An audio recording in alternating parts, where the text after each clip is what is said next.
Mactan Cebu International Airport Authority nagpagawas og travel guideline tungod sa gilaumang pagdagsa sa pasahero gumikan sa ASEAN Summit. Detalye sa report, sayro nato gini pinagi sa pagpamati ni Katrupang Almi Mata. Live report.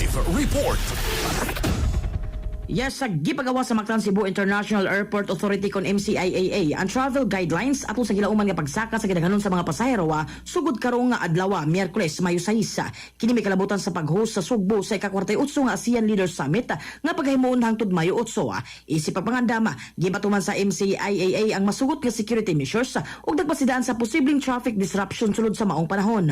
Tungod niya, gitabagan sa MCIAA ang mga pasahero nga moabot sa airport labing minus 3 hangtod 4 ka oras sa wala pang ilang international flights ug 2 hangtod 3 ka oras alang sa domestic flight tungod sa mas daghang pasahero ug mas striktong inspeksyon.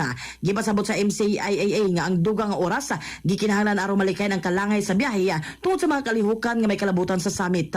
Magpatuman usab ang airport og masugot nga mga security screening.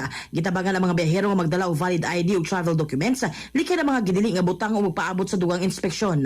Samtang aron na mas paspas sa pag-agi sa checkpoint, giangyo sa MCIAA ang mga pasahero nga muminos sa ilang hand carry, husong pagpak sa liquid o electronics o paggamit sa online check-in kung mahimo.